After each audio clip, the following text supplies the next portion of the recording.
வேள்பாரி இந்த பேர் இப்போ தமிழ்நாட்டுல ஒரு பெரிய புயலை கிளப்பி இருக்கு. ஒரு நாவல் படமா வரப்போகுதுன்னு நியூஸ் வந்ததும் கூடவே ஒரு பயங்கரமான சர்ச்சையும் ஆரம்பிச்சிருக்கு. நம்ம வரலாற்றே இது கேள்வி கேக்குதா? வாங்க இத பத்தி கொஞ்சம் ஆழமா பார்க்கலாம். அப்போ விஷயம் என்னன்னா, ஒரு பக்கம் பாத்தீங்கன்னா பிரம்மாண்டத்தோட மறுபேரா இருக்கிற டைரக்டர் சங்கர், இன்னொரு பக்கம் லட்சக்கணக்கான பேர் படிச்ச வேள்பாரி நாவல். இது ரெண்டும் சேரும்போது ஏன் இவ்ளோ பெரிய சர்ச்சை வெடிக்குது? ஒரு சினிமா எப்படி நம்மளோட வரலாறு, நம்ம அடையாளம்னு எல்லாத்தையும் பத்தின ஒரு பெரிய விவாதமா மாறுது? அதான் இப்போ நம்ம பார்க்க போறோம். இந்த புயலுக்கு காரணம் ஒரு திரைப்படம் தான். இந்த மொத்த விவாதத்தோட மையப்புள்ளியே ரெண்டு விஷயம்தான். ஒன்னு நம்ம எல்லாருக்கும் தெரிஞ்ச பிரம்மாண்ட இயக்குனர் சங்கர், இன்னொன்னு சு வெங்கடேஷன் எழுதின ரொம்பவே பாப்புலரான வேள்பாரி நாவல். இவங்க ரெண்டு பேரும் ஒன்னா சேர்ற அந்த நிமிஷம்தான் இந்த சர்ச்சைக்கான தொடக்க புள்ளி. சரி, இந்த மொத்த பிரச்சனைக்கும் ஆணிவேர் எங்க இருக்குன்னு பாத்தீங்கன்னா அது அந்த நாவலோட கதையில தான் இருக்கு. முதல்ல அந்த நாவல் என்ன சொல்லுதுன்னு சுருக்கமா பாத்திரலாம். இந்த நாவலோட கதை சிம்பிள் தான். ஹீரோ யாருன்னா நம்ம குறுநில மன்னன் பாரி. அவரோட ராஜ்யம், அதாவது பரம்புமலை பழங்குடி மக்களுக்கு ஒரு புகலிடமா இருக்கு. இங்க வில்லன்கள் யாருன்னு கேட்டீங்கன்னா நம்ம மூவேந்தர்கள் தான், சேர சோழ பாண்டியர்கள். கதைப்படி பாரி பழங்குடி மக்களை பாதுகாக்கிறதுனால கோபமான மூவேந்தர்களும் ஒன்னு சேர்ந்து அவங்க எல்லாரையும் அழிக்கணும்னு பாரி மேல போர் தொடுக்கறாங்க. இதுதான் நாவலோட மையக்கரு. சரி, இப்போதான் நாம விஷயத்தோட முக்கியமான கட்டத்துக்கு வரோம். நாவல் சொல்ற இந்த கதை நிஜமான வரலாறு கிடையாது, இது வரலாற்றை மொத்தமா திரிச்சு சொல்லுதுன்னு சில பேர் ரொம்ப வலிவான குற்றச்சாட்டுகளை வைக்கிறாங்க. அது என்னன்னு பார்க்கலாம். இது ரொம்பவே சுவாரஸ்யமான ஒரு பாயிண்ட். இப்ப பாருங்க, நாவல்ல பாரியோட சண்டை போட்டதா சொல்ற மூவேந்தர்கள் பேரு உதயன் சேரலாதன், குலசேகர பாண்டியன், கோச்செங்கண்ணன். ஆனா வரலாற்று ஆதாரங்களை எடுத்து பார்த்தா பாரி வாழ்ந்த காலத்துல இருந்த மன்னர்கள் இவங்க இல்ல, அவங்க வேற ஆட்கள்னு சொல்றாங்க. இது ஏதோ சின்ன தப்பு இல்ல, இது ஒரு பெரிய வரலாற்று பிழைன்னு விமர்சகர்கள் சொல்றாங்க. அந்த முரண்பாடு எவ்வளவு பெருசுன்னு இந்த டைம்லைன் பார்த்தா நமக்கு புரியும். பாருங்க, நாவல்ல வர்ற உதயன் சேரலாதன் கிமு 1ஆம் நூற்றாண்டு, ஆனா பாரி வாழ்ந்தது கிபி 2ஆம் நூற்றாண்டு. இன்னொருத்தர் கோச்செங்கண்ணன் கிபி 3ஆம் நூற்றாண்டு, குலசேகர பாண்டியனோ கிபி 13ஆம் நூற்றாண்டு. அப்பா, அதாவது 100 1000 வருஷத்துக்கு முன்னாடியும் பின்னாடியும் வாழ்ந்த மன்னர்கள் எல்லாம் ஒன்னா ஒரே காலத்துல ஒரே போர்க்களத்துல கொண்டு வந்து நிறுத்தியிருக்காங்க. இது எப்படி சாத்தியம்? இதுதான் இங்க முக்கியமான கேள்வி.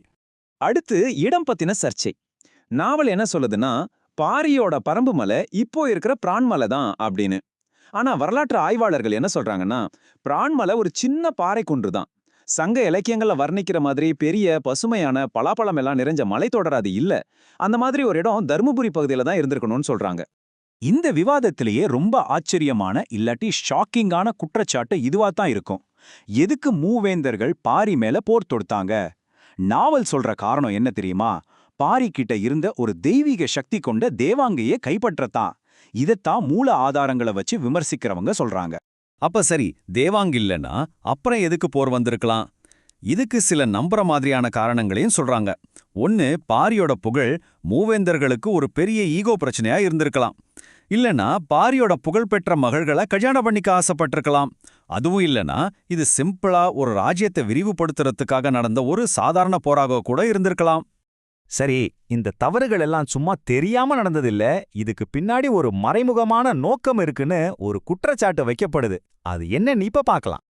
இந்த குற்றச்சாட்டையை வைக்கிறவங்க வேள்பாரியே ஒரு ஹிஸ்டாரிக்கல் ஃபிக்ஷன், அதாவது வரலாற்று புனைவுன்னு சொல்லல. அதுக்கு பதிலா ஹிஸ்டாரிக்கல் பிளெண்டர், அதாவது வரலாற்று கலப்பான்னு ஒரு புது வார்த்தையை உருவாக்குறாங்க. அப்படின்னா என்னன்னா, வரலாற்றையும் கற்பனையையும் ஒரு மிக்சியில போட்டு அடிச்ச மாதிரி வேணுனே கலந்து ஒரு குறிப்பிட்ட அரசியல் நோக்கத்துக்காக ஒரு தப்பான கதையை உருவாக்குறதுன்னு சொல்றாங்க. அப்போ இந்த மாதிரி பிளெண்ட் பண்றதால என்ன விளைவு வரும்? இவங்க சொல்ற குற்றச்சாட்டு இதுதான். ஒன்னு, நம்ம வரலாற்றோட ஆதாரமா இருக்கிற மூவேந்தர்களை பழங்குடிகளை கொன்னு குவிச்சவங்களா, ஒரு இனப்படுகொலையாளர்களா காட்டுறாங்க. ரெண்டாவது, வேளிர் மக்களுங்கிறது ஒரு நாகரிகமான அரசாங்கத்தை நடத்தினவங்க, ஆனா அவங்கள வெறும் பழங்குடிகளா சித்தரிக்கிறாங்க. இது மூலமா தமிழனை ஒடுக்குனான்னு ஒரு பொய்யான வரலாற்றை இங்க உருவாக்குறாங்கன்னு குற்றம் சாட்டுறாங்க. சரி, இதனால நம்ம தமிழ் அடையாளத்துக்கு என்ன பாதிப்பு? அவங்க வாதம் இதுதான். முதல்ல நம்ம வரலாற்றோட ஹீரோக்களை இது வில்லங்களா மாத்துது. இதனால நமக்கு நம்ம வரலாற்றை நினைச்சே ஒரு அவமானம் வரலாம். கடைசியில இந்த அவமான உணர்ச்சி நம்மளோட இப்போதைய கலாச்சார அரசியல் அடையாளத்தையே பலவீனப்படுத்துறோம். இதுதான் அவங்களோட முக்கியமான வாதம். ஆக இது வெறும் வேள்பாரி நாவல பத்தின சண்டை மட்டும் இல்ல, இது நம்ம பாரம்பரியத்துக்காக, நம்ம மரபுக்காக நடக்கிற ஒரு பெரிய போர். இந்த ஒரு சின்ன சர்ச்சை இதை விட ஒரு பெரிய உலகத்துக்கே பொதுவான ஒரு கேள்வியை நம்ம முன்னாடி வைக்குது. சொல்லப்போனா முக்கியமான பாயிண்டே இதுதான். ஒரு கதை எழுதுறவருக்கு, ஒரு சினிமா எடுக்கிறவருக்கு எவ்வளோ தூரம் கலை சுதந்திரம் இருக்கு? சரி, அந்த சுதந்திரம் ஒரு சமூகத்தோட வரலாற்றை, அவங்க நினைவுகளை பத்தி பேசும்போது அதுக்கு ஒரு எல்லை இருக்கணுமா இல்லையா? இந்த வேல்பாரி சர்ச்சை இந்த உலகளாவிய கேள்வியை தான் நமக்கு முன்னாடி கொண்டு வந்து நிறுத்துது. கடைசியா இந்த கேள்வி நமக்காக தான். வரலாற்று புனைவுன்ற பேர்ல ஒருத்தரோட படைப்பு சுதந்திரம் எங்க முடியுது? கலாச்சாரத்தையே மாத்தி எழுதுற அந்த திருப்பு வேலை எங்க தொடங்குது? ஒரு கதையை சுவாரஸ்யமா சொல்றதுக்கும் ஒரு இனத்தோட வரலாற்றைய மாத்தி எழுதுறதுக்கும் நடுவுல ஒரு மெல்லிய கோடு இருக்கு. அந்த கோடு எதுன்னு நீங்க என்ன நினைக்கிறீங்க?